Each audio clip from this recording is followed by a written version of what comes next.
What's going on, Corn Stars? It's your boy Zerk here with the first video of the 2026 fantasy football season. And what better time than now? Free agency is behind us, the drafts are behind us, mini camps are starting soon. It just felt like the perfect time to start getting in our fantasy bag. And what better way to do it than right here, right now, with you guys. For the first video of the season, I did something similar last year. Wanted to do it again this year, where I go over my top rookies for this year in redraft. Personally, a lot of people don't think this is a strong redraft class. I'm in that camp, but I do think there are some absolute gems and steals as far as ADP goes and where these guys will finish. I think when you compare like the top 10 rookies to this year to the top 10 for last year, the year before, you'll find that there's a discrepancy in total overall points and where these guys will finish. Outside of the handful of the top elite guys, I think it really falls off. A lot of weird situations and things that are going to hinder some of these guys, along with the fact that the talent isn't the same caliber. Very defensive heavy class. But there's still some very interesting prospects here. So I have 10 guys that I want to talk about, and then like a bonus 11th guy. But first, before we do anything else, I have a championship speech that I want to get off my chest. Because I want you to hate me. I want you to beat me so bad. I want to light a fire under somebody so we get a new champion in the ring to take me on next year and hopefully and beyond. Ladies and gentlemen, league members, and the unfortunate souls who spent the entire season donating entry fees to my championship fund, welcome to the victory lap. For months, you all convinced yourself this was your year. You studied rankings, you listened to podcasts, you watched sleeper videos, and treated waiver wire claims like they were classified government documents. Well, some of your teams look like a Make-A-Wish fantasy roster. I ran through this league like I was Christian McCaffrey after a one cut. Untouched, unbothered, and in the end zone. Every week somebody thought they found the secret formula, chasing trends like a middle-aged white woman. And when that didn't work out, the excuses started flying. My team had injuries. The schedule was unfair. My opponent got lucky. Shut the fuck up. This is fantasy football. The difference is, champions adapt. While the rest of you spend your Tuesday morning writing novels in the group chat, explaining why you lost by 37. You'd win 2 games in a row. Look at you. Suddenly you start talking like you're championship bound. Brothers and sisters, you weren't building a contender. You were decorating a coffin. Your season was already dead. You just hadn't checked the pulse yet. Towards the end of the regular season, half the league was desperately trying to save it, while I was already browsing for a new ring. Then the playoffs arrived. The pressure hit. The panic was beautiful. The funniest part is some of you actually thought you had a chance. But there's just a difference. The championship game wasn't a contest. It was an execution. Every touchdown felt like another shovelful of dirt landing on Mr. Wilson's championship dream. Delivering a performance worthy of a Netflix documentary. My lineup wasn't a fantasy roster. It was a fucking super team. Every touchdown felt inevitable. Every point felt personal. And now we're here. The season is over. The trophy belongs to me. The money belongs to me. The bragging rights belong to me. And the only thing the rest of you own is a collection of screenshots proving you talked a lot of shit before being sent home. Some of you are already convincing yourselves that next year will be different. That's adorable. The optimism is impressive, but the results never are. Years from now, nobody's going to remember your bad beats. No one's going to remember your waiver wire pickups, your fantasy steals in the trade. No one's going to remember the 1 week you scored 180 points. What they're going to remember is the season ended exactly the way it should have. With me standing on top of the mountain, champagne in one hand, trophy in the other, and the rest of you staring up from the bottom, wondering, what the fuck happened? You weren't my rivals. You weren't my competition. You were content. Thank you all for your contributions to my said championship documentary. As the great Julius Caesar once declared, Winnie, Weedy, Weeky. Better known to you peasants as, I came, I saw, I conquered. Sleep well, losers. The king has spoken. Woo! Get you fired up, baby. Ready for the one for next year. But without further ado, let's jump into the top 10 rookies here. On the screen, I brought up Player Profiler. I'm not sure if any of you guys are familiar with this. I'm sure some of you, a couple of you are. But it's a good way to look at prospects. It gets a little deeper when you go for premium and whatnot. They get the profile, the bio, news and media. You can find the contract. As the season goes on, when these guys go through the combine and the season, eventually, they take these explosive plays and you kind of get an athleticism score. They give you some of the basics up here. But right here is where we're going to focus today, along with some other notes that I have in this top right box. You can include some of the comps, but we've heard comps in the past that are absolutely crazy and didn't come to fruition. So I have Cornell Tate pulled up here. He's my number one impact rookie. I think he's going to be the highest scoring rookie for this year. He's got pretty average speed scores as far as percentile goes. The breakout age is kind of right on the cusp of where you want it to be. But I mean, the track record of these Ohio State wide receivers coming out, he was very talented, but was always kind of overshadowed. But he is just as talented, if not more talented, than some of those guys that have come out in years past that he was kind of stuck behind in pecking order. And when he finally got his chance to shine, I feel like he really did so. So some of the things here, and I want to really, when I talked about breakout age, I want to take a second to really kind of define what that is. It's a metric that the site uses specifically for wide receivers. And what it is it's it measures when a player achieves 20% or more of their college team's receiving yards and touchdowns. The core theory is the earlier the breakout age, it indicates a higher talent level. When you're dominating against older, more experienced competition, it suggests there's natural ability that translates better to the professional level.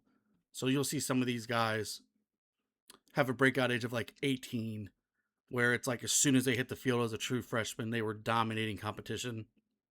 It can be a little misleading at times. Again, like I said, in Cornell Tate's situation, it's specifically, I think, a lot of players ahead of him on the depth chart, where he was always a contributor, but he really didn't get that target share and demand that until some of those guys got through the NFL and thinned out the herd a little bit. Where he was always good. We knew he was good. But he was just that second, third fiddle guy until he kind of got his chance to shine, even with Jeremiah Smith. Once we got Julian Sam behind the line, slinging it, it finally really reared his head as how good he could be.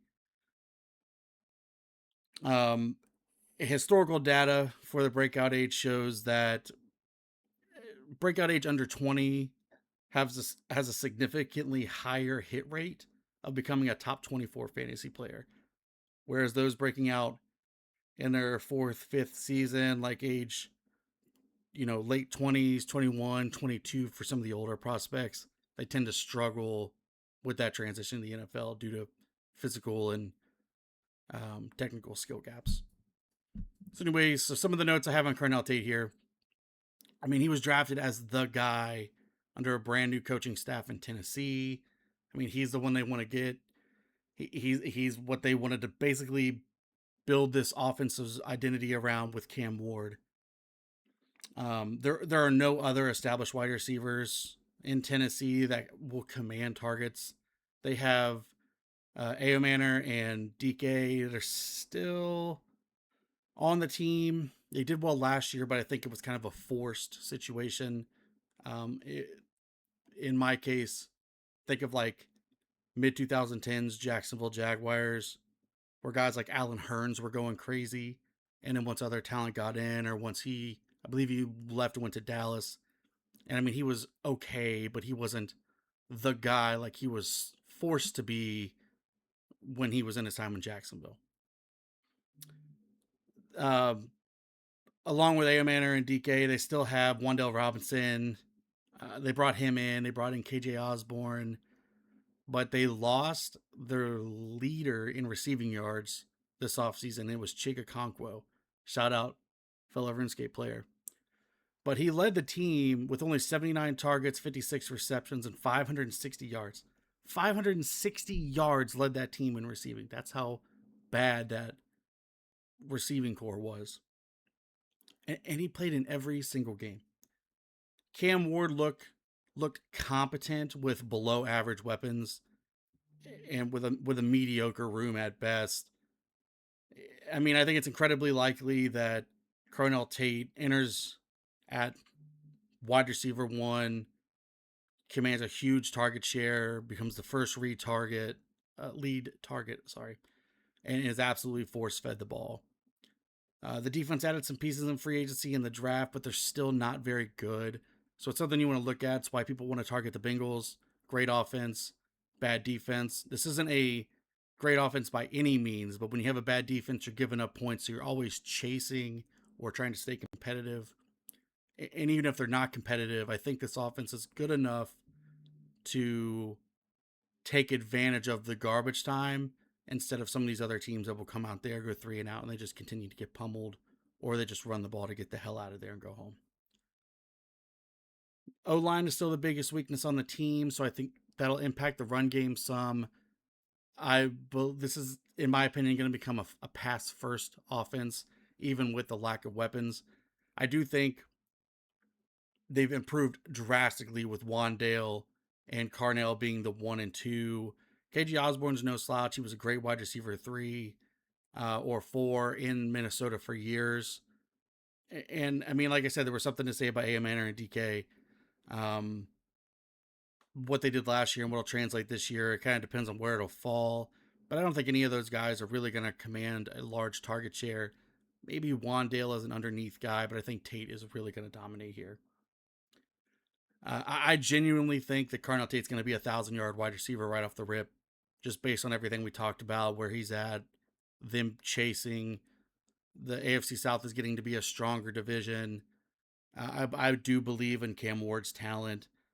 And one of the big things with Carnell Tate is route running translates to the NFL best or like easiest when it comes to finding talents that'll make that jump and transition easy.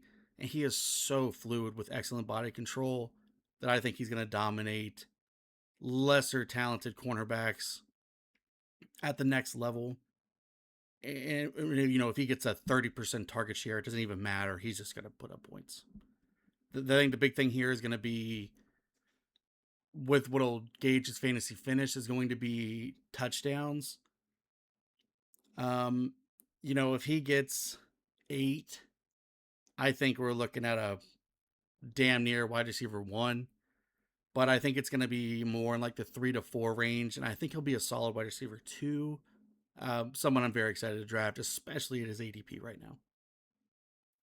Second player having this list, and somebody I really wanted to put first as a running back guy, but I couldn't find a way to make it happen just with some early season concerns here.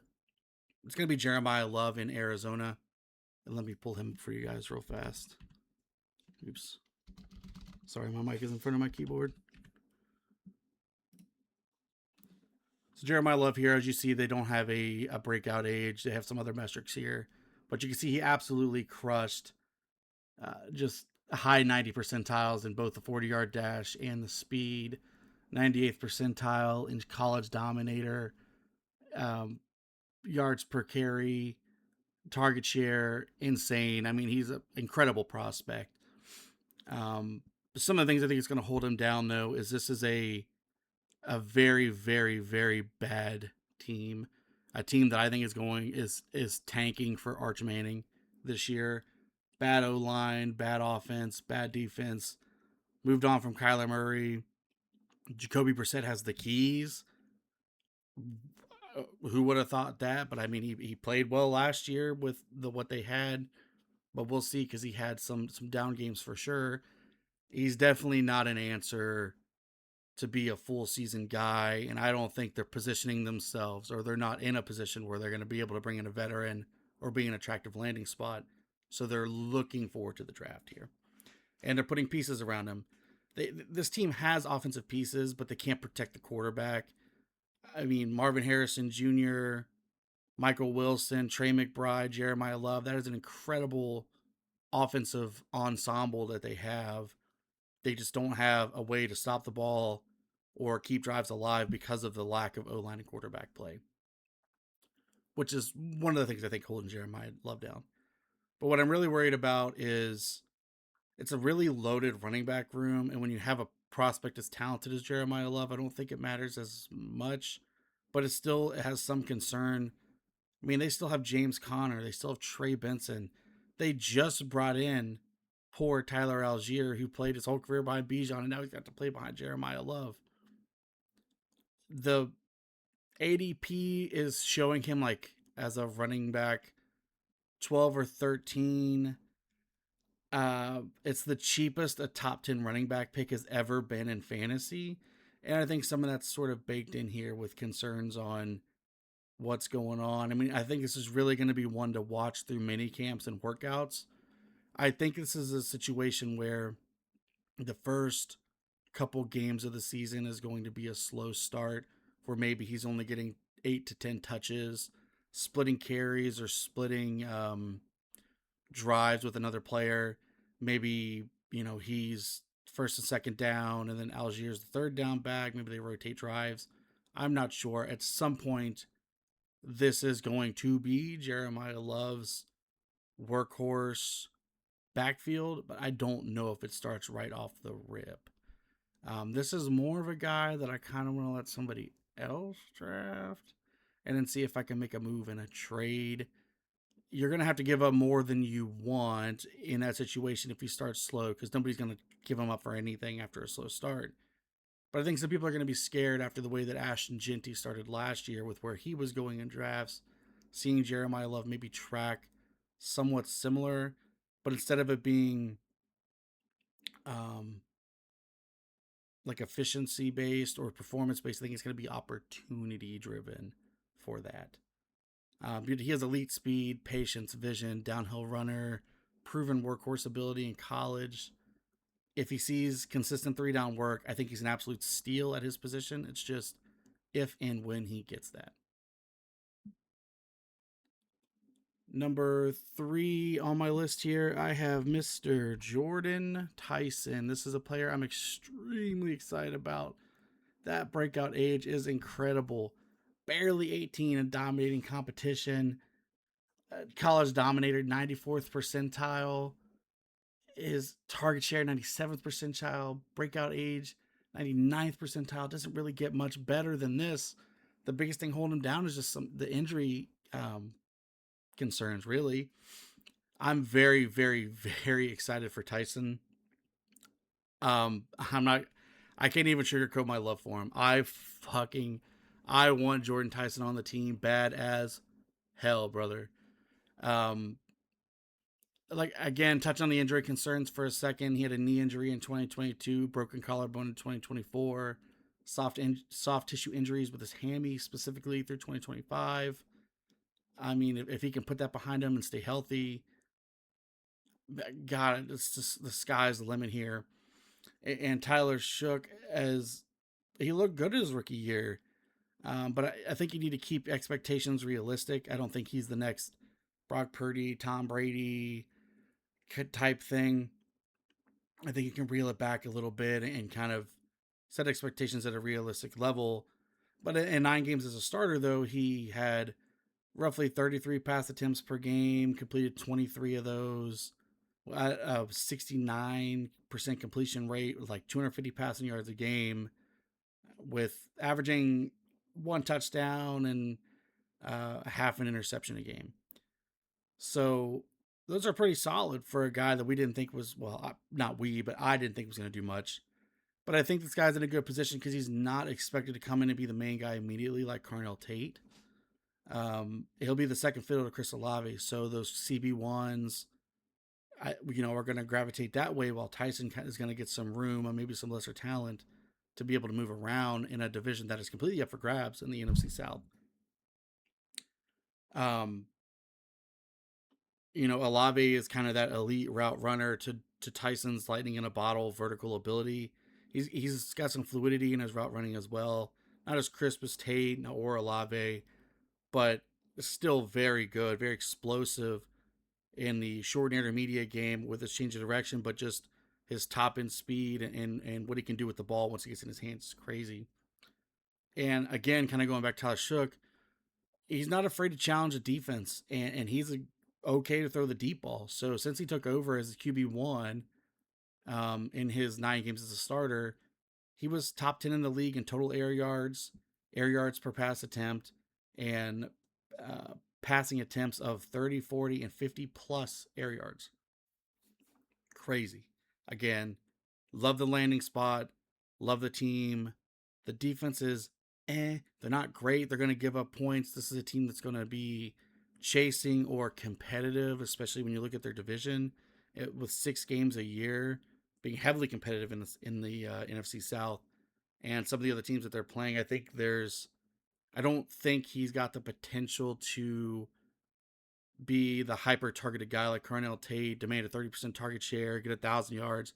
But I could see him getting 6, 7, 800 yards and 5 or 6 touchdowns and kind of making up that gap on the yardage with catches and touchdowns, and just being able to be a creator. I think he's going to have some explosive plays. Again, it just really hinges on health. That's the only thing I think that's going to hold him back, because I do think the Saints team is going to be able to run the ball. Next guy on the list here, number 4, is going to be Jadarian Price. Look him up by his last name. Cha-ching. Solid running back. Split carries with Jeremiah Love out through Notre Dame. Both guys going in the first round of the draft. The biggest thing for Price for me is opportunity. Kenneth Walker moved on. He's with Kansas City. Zach Charbonnet is likely going to miss multiple games to start the season due to a late ACL tear. They say he's progressing well in recovery, shooting for early October. So that's given Jadarian Price pretty much full reins all throughout training camp, all throughout preseason, all throughout the first 4 to 6 weeks of the season, starting in early September, going through early October being ready for a return. I don't think you really give Charb a big workload when he comes back, and kind of ease him in. So you're looking at 4 to 6 to maybe even 8 games of Jadarian Price being the absolute workhorse, because they have nobody else in that backfield. Nobody else. They have George Halani, who's predicted to be like the split back, but I don't think you're going to give that many carries to a lesser back in that aspect. They have Kenny McIntosh, irrelevant. Emmanuel Wilson's there. I mean, had some interesting spurts in Green Bay, but he's just not going to command the type of split that a Charbonnet will. And if he doesn't even jump Halani on the depth chart, what the fuck are we talking about? But I mean, opportunity. When you look at this, I mean, between Kenneth Walker leaving and Zach Charbonnet being injured, you're looking at a total combined from last year, a void of 405 carries, 17 touchdowns, and 60 targets. That's insane that this guy's going to be handed the keys to right off the bat. So I'm very excited for Jadarian Price, Super Bowl champion, defending. They obviously can stretch the field with. Uh, oh my god, I can't believe I'm blanking on his name. I'm gonna shoot myself. What the hell is his name?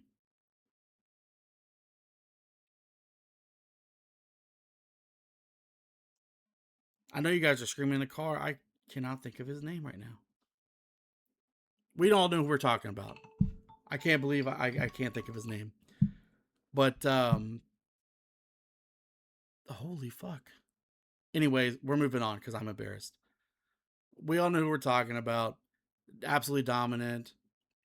They bring in Rashid Shaheed as well to stretch the other side of the field. Tight end, I think, it has played well last year with the guys that they had in rotation. Sam Darnold looks great. I think Jadarian Price contributes and is a factor right off the bat. I just don't think as the season gets revved up that he'll be able to keep up with the workload that a Jeremiah Love can get season long, whereas Jadarian Price is going to split as the season goes on, where I think Love moves into the workhorse role, and then in a full PPR league, I just think Jordan Tyson gets to work to stay ahead of him as well. Number 5 on the list here, I have Makai Lamone. Um, Interesting prospect here. Breakout age is kind of old. The dominated percentages are down. I'm not very high on Makai Lemon, but with AJ Brown being out of town, just kind of thrusts him up there. Early reports are that he'll be used in the slot to generate mismatches in the middle of the field. That's where he dominated in college. This is a new look Eagles offense that's going to incorporate more pre-snap motion that it's being rumored that Lemon will have a big role with, continuing the mismatch theme. AJ Brown being out of town leaves a 22% target share that needs to find a home. I think a lot of that goes to Makai Lemon because I don't think you can target Devonta Smith much more than you already were before the season here. And then, Saquon Barkley's still going to get his, and they brought Dallas Goedert back for a year. It's probably going to have a similar target share, if not a little less. Some of the concerns here, the Eagles have never ranked higher than 16th in passing attempts in a season with Hurts as a quarterback. Just his talent as a runner, and with Saquon Barkley still being an X factor, I don't anticipate that number going up even with a new offense here, at least not significantly, like into the top 10. Last season, they only threw the ball on 52% of their plays, ranking as the 6th lowest pass percentage in the league. Despite the low pass percentage, though, to kind of swing the pendulum back in the other direction, AJ Brown and Devonta Smith both had 100 targets and 1,000 receiving yards. It's very hyper targeted to the receiver position. I just don't know, even though Makai Lemon is an elite slot receiver with great hands, with short area quickness, change of direction, all that, he's very undersized and slower to be an outside presence. He's going to be like a slot in the middle guy only here, which I think is going to hinder some of what he has going on. Next on the list is going to be, shout out to my Browns fans here, Casey Concepcion. How the hell do I spell his name to find him in here? There we go. This is another player I'm excited for. I don't want to, get people crazy hyped up here on him, but in a way, I feel like he is kind of, they have him comped to Stephon Diggs up here, kind of Tyreek Hill-esque in a way where, he's a yak demon. I think Cleveland should hopefully recognize and capitalize on this, especially with the below average quarterback play the team has. This is going to help sustain drives, get the ball out of the hands of the quarterbacks quickly at or behind the line of scrimmage with screenplays or just designed gadget roles that will help extend drives and make plays for KC. He had some issues with drops in college, but it's not something I think will hinder him in the NFL. That's something that can be fixed with some practice and some next level coaching. I think he's going to walk in and be the immediate wide receiver one from the jump and demand targets. They also brought in Boston. I think Boston's the flashier guy, but I think Conception is going to be the guy that I want. I think he's just going to be the one that demands the targets. Um, they're a bad team. They're going to be chasing all year, a similar spot as Tennessee and Arizona, but I think the Browns have even more garbage time potential because they'll be blown out in more games. But it gives them times like, are the Browns so bad that the garbage time doesn't matter? That they just go out there and it's, you know, 2 yard run up the middle, drop pass, sack, 3 and out multiple times in the third and fourth corner, where the garbage time is there, but they just can't capitalize on it and they can't stay in games to keep the passing game going. It's a high ceiling versus low floor here. I don't expect much middle ground. I know I said he has a better floor than Boston. I think Boston has a below floor, but can be kind of mid. I think his ceiling is where Concepcion's mid can be, but I don't know where his mid is going to be. I think he's either going to pop and be really good, or he's going to have a really, really low, frustrating floor where you're not going to know where to start him, when to start him, and he's just going to pop randomly and at times just be bad at others. So kind of a difficult one for me to do here, but I think just with the talent and the breakout age and the demand for targets, I had to put him here above some of the others. Next up, we have Dejon Stribling. You look at that Dominator on the top right, man, he is popping off the charts. And this is a big, big motherfucker. This shit says 207 over here, but all my life, this dude is, I swear he's 222 pounds on the field. He is just fast. He just seems bigger, almost like the next guy we're going to talk about, Chris Bell, who was 222 pounds. Stribling just looks so like a just solid mass. The big thing for Stribling is going to be very similar to Jerry and Price, but who the hell is left to catch the ball in San Francisco? Ayuk is likely not coming back. Juwan Jennings signed with the Vikings. Ricky Pearsall missed half the season last year. George Kittle had a injury last season that's likely going to have him miss the start of this season into October-ish when he's going to come back. And that head coaches come out and said they're going to reel back on CMC's workload. I don't think that means McCaffrey's going to be in a split carry backfield, but I think it's going to be limiting on some of the passing work. But even if they do that, again, where the hell is it going? They drafted this guy with a reason, with a purpose. They put some draft capital in him. I think he's a solid player. Looking at him, he's very physical, very fast outside wide receiver. He's smooth, and it's a different kind of fast. It's not that Makai Lemon Carnell Tate like fast off the rip. This is like a locomotive. He's a steam train. He's got to build up a head of steam to hit that top speed, but when he hits it, he is fucking fast. But he does not have that quick change of direction, not a fast route runner, but a solid one, if that makes sense. Like the separation's not going to be as drastic as some of these other guys, but his big frame and his hands are going to be able to what bring it in. Again, the speed is there, but the acceleration's not. He may have trouble with separation, and press cornerbacks might really kill him off the line. If he can't even get churning to get up to that top speed, he's not going to hit it, and it's going to really hinder him maybe on some of those routes where he gets up against a veteran corner, especially if he's thrusted to be the one of the two right off the bat. It's something he's going to have to get with here. Another positive for him, and something that I think is just ups his chances of being on the field early and being kind of that guy, is he's a great run blocker. Again, a big boy, great run blocker.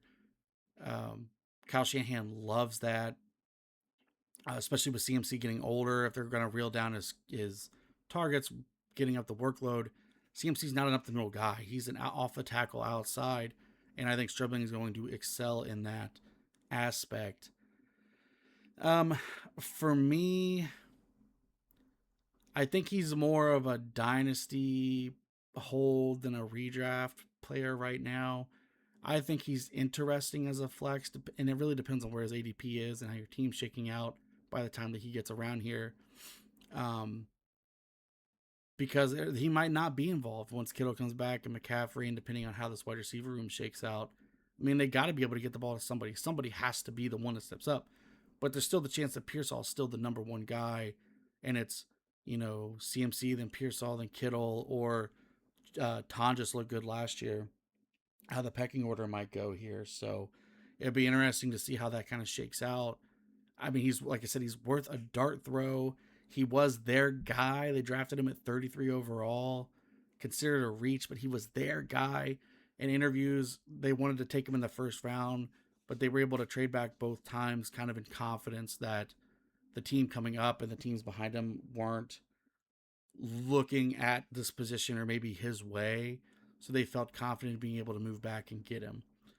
Kind of similar. There's another player they talked about that they took in like the third round, and they were going to take him in 90, but they were like, we can just keep waiting, keep waiting, keep waiting, keep waiting on that game, and you were able to snag a guy a lot later than they anticipated. And the last thing I want to bring up here is there's a little bit of a stigma with Ole Miss wide receivers. It's very weird. Since Lane Kiffin took over in 2020, there have been 3 other Ole Miss wide receivers drafted, all 3 in the second round. 2 of the 3 so far are absolute busts. One of them is still off the table, but did not have a great year last year. And if you don't have a strong rookie season, it indicates that you're likely not going to produce going forward. But in 2021, Elijah Moore was drafted round 2, pick 34. Bust. 2022, Jonathan Mingo drafted second round, pick 39. Bust. 2025, last year, Trey Harris was drafted by the Chargers, round 2, pick 55. Played in 17 games, had 43 targets, 30 receptions, 321 yards, and a tutty. Just a player that, there's a lot of mouths to feed over there. You never know, but you just kind of expect a guy to demand some targets or to get open, and it didn't really look like he got either. Again, a lot of targets there. We'll see how it happens this year. But, just that Ole Miss stigma really kind of hurts a little bit. Number 8 guy I have on my rookie impact list is a guy you might not have ever fucking heard of. It's Chris Bell, drafted by the Miami Dolphins. He's another wide receiver that I believe is stepping into an immediate number 1 role. He is injured during the draft process. He got hurt late last year, but injury timeline has him back and ready to rock by week 1. It's just going to depend on how much, training camp, mini camp, preseason he misses to kind of get on that rapport with Malik Willis down there and kind of see if they can click. The dynamic duo of Tyreek Hill and Jalen Waddle are gone, man. It's crazy. Those guys were tearing it up Miami for years. And if you look at the combined, I didn't want to look at just last year's number because Tyreek got hurt so early that I don't think it really paints the picture. But if you combine last year and 2024, between those two guys, they got 337 targets, 224 receptions, 2,878 receiving yards, and 15 touchdowns that are just gone after 2 years. That's gone. That's 2 years of production gone between those two guys. And when they left, the wide receiver room looked like the fucking Buckeye Middle School Football League roster with me and Uncle Rich and fucking Chaz out there. I mean, it was bad, brother. It's so bad that they triple dipped at wide receiver in hopes that one or more hits. I think that Bell is considered the best of the bunch, even though he wasn't the first drafted. There was another player drafted ahead of him in the same round. But, again, Bell kind of fell because of the injury and whatnot, and was just widely considered a steal in the draft after getting picked 94th overall. Another size and speed guy. This guy is legit to over 220 pounds, 6'2". That's a big motherfucking boy for the way he moves. His 0 to 60 is top notch, unlike Stribling. He gets off really fast. Not a work up to it. Great hands, high catch points, catches contested balls very well. It could be a solid run blocker with his frame. He was inconsistent in college, but again, that's stuff that can be worked on if he can get to an acceptable level at the run blocking. I mean, that's just going to, again, improve your level to get on the field early, especially with a wide open bunch. And this is a team that's probably going to want to run the ball with a mobile quarterback and Achan back there in the backfield. So, if they could get the run game going, it's just going to improve his ability to stretch the field because he's definitely a downfield guy. It just, again, some ACL tear fears and how it's going to impact him coming back with the early reps and chemistry. It's a guy I really like, maybe taking a shot on again late in the draft, depending on where your team is at. It never hurts to pick up some of those wide receivers, especially a guy like this that has a chance to be the number one. He has shown in college he could be a little bit of a diva when he's not targeted, or really incorporating the game plan at the time. Some quarterback question marks with Malik Dillis, and if wow, Malik Dillis, Malik Willis, and if he's going to be the real deal. Just some question marks, but not as many as some others. It's just talent profile. Are the Dolphins good or not? It's hard to say. You see his comp is Josh Gordon, another Flash Gordon for a reason. This is literally Flash Gordon 2.0 with a gigantic frame. So I'm excited to see what Chris Bell can do. I really, really, really like this guy and somebody I targeted a lot in Dynasty. At number 9, we've got, holy fuck, I can't spell anything today. My boy, Antonio Williams. Again, another guy who just jumps off the board with the Dominator ranking in the age score here at 19. Just upper percentiles across the board. The Dominator rating isn't as high as some of the others, but the target share is pretty good at 20%. This is another player where opportunity is key. He has an immediate opportunity to come in as a wide receiver 2 with a big role in the slot. He is the slot machine, as they say. And there have been a lot of reports with the new offensive coordinator to put Jaden Daniels under center more, with an increased focus on play action opportunities to get the ball out of his hands a little faster. There's a lot of how long he was holding the ball, and that led to him getting hit and getting hurt last year. So incorporating the play action, getting the ball out of his hands faster. And when you do that, you're going to be looking a lot of times over the middle of the field, and he's a guy that I think can really target the middle and be efficient with it. A tight end is a quarterback's safety blanket best friend because they're right there in the middle, and so is your slot. And this is where Antonio Williams really, really dominates. He's a polished slot separator with excellent route running and an extensive route tree. The big thing is he just doesn't have elite athleticism. He moves really well, but it just puts into question the big playability. I think he can be a PPR monster, kind of like we've seen with a guy like Wanda Robinson can kind of take the top off of defense, but this is kind of your classic 6 catches for 56 yards kind of guy. Jacoby Myers esque, in my opinion. I don't think he's not one to take the top off the defense. He doesn't really have that vertical speed, but he's got that quickness off the line and the way that he changes direction. Again, an elite route runner, he can separate. He just can't add to the separation after he gets the initial break. He's going to be a guy that gets run down. But this is I think it's a really, really good landing spot. This is another guy I really like a lot. I know I banged the drum for Jahan Dotson a couple years ago. These Washington receivers just really intrigue me. There's just a couple big drawbacks to this again. That lack of elite athleticism. I mean, you have to be athletic to be in the NFL. He's got that, but is he going to be able to beat some of these corners and safeties that he'll be matched up against in the slot that are obviously at the top of their game? Is he going to be able to match that or best some of them when you have, car salesmen playing safeties in college?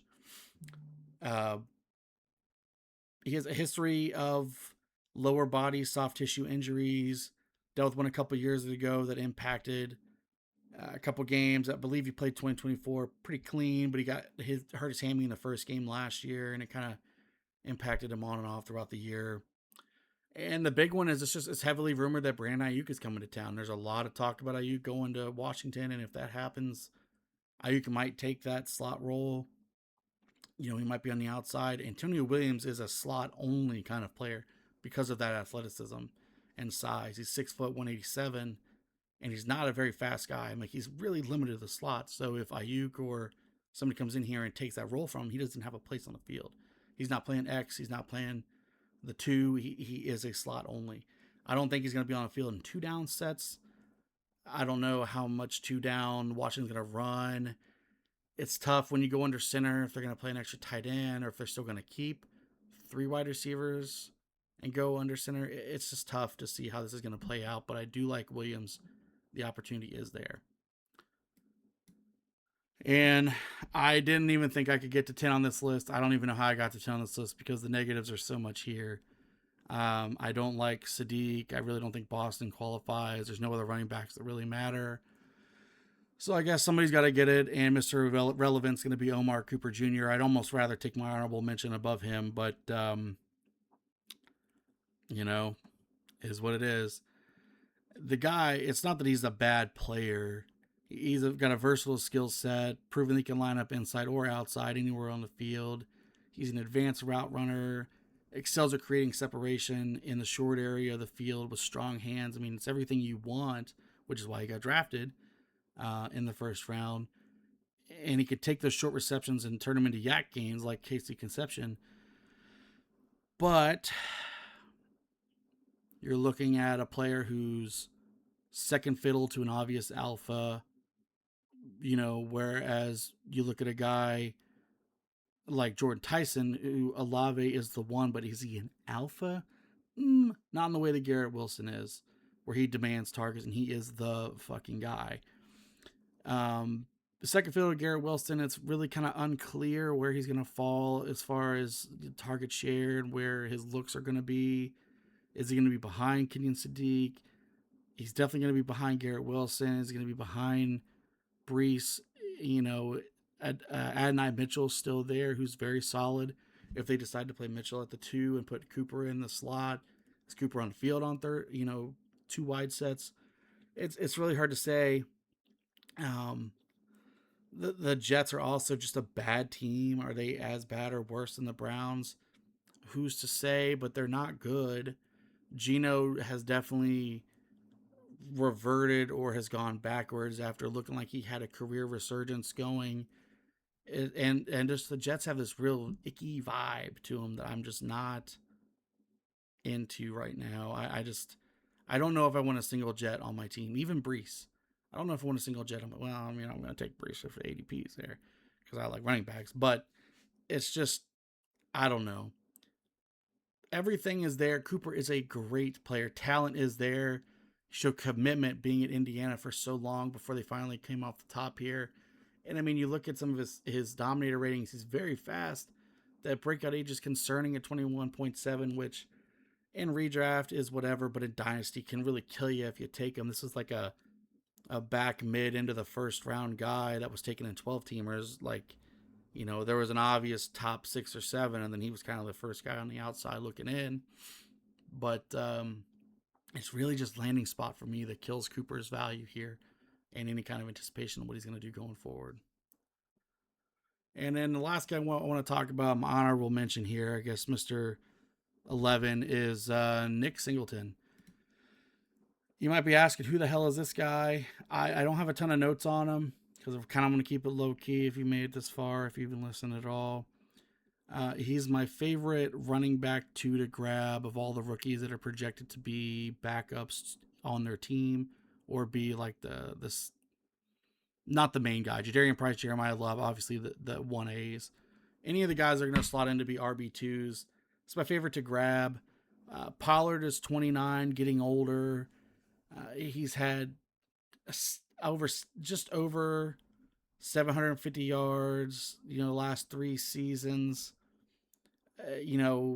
Workload and age is going to turn into a drop off. I don't know if he's going to reach that 750 mark again. Tajay Spears has this injury history, and I think that hype is just gone. I still feel it a little bit being a dynasty guy, but that Tajay Spears hype from 2 years ago, it's just gone. That opportunity, I feel like, came and went. And when he did have it, I don't think he did enough with it to really garner, to sustain that hype. I think Singleton comes in and takes over that role as the RB2. Maybe Spears comes in as a rotational guy, a third down guy every now and then. Spells Singleton or Pollard, but I think Singleton can push Pollard for the role here. The big thing here with Singleton is he's a I believe he's going to be the passing down back and be the back on the field when the team is trailing. And again, Tennessee, like we talked about, is not a good team, but I think they're competent enough with the quarterback play, Carnell Tate being able to stretch the field, that if Singleton is the third down back and he's catching the ball out of the backfield on third downs and he's the one on the field when the team is trailing and they're trying to play catch up, that is big. And even though the touchdowns might not be there for him this year, finding a running back that's just serviceable, especially as late as he's going right now, I feel like he's a really, really solid pickup and somebody that can make a difference here. His dominator ratings are not off the charts like some of these other guys, but I think this is more of a landing spot play when you look at what's around him with Pollard and Spears, that this can be one that maybe they go the younger route.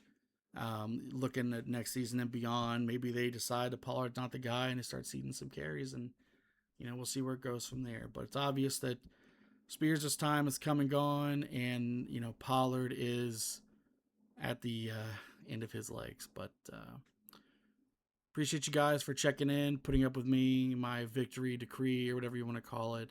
These are my top 10 rookies for the year. I want to do hopefully a little division breakdown. It's just a lot of work to kind of put this stuff in. I'm trying to spend time with the kids over the summer. Job's doing its thing, but if I can, I'd love to do a breakdown. I'd love to talk about your favorite teams. If you want me to break down specific teams instead of divisions, I can definitely do that first. And I can talk about the Browns and the Falcons and the Panthers and the Jaguars and anybody you guys want. So give me a holler. Let me know what you think. I hope you enjoyed the content. I hope to see you further videos, and I cannot wait for fantasy football this year. Thank you.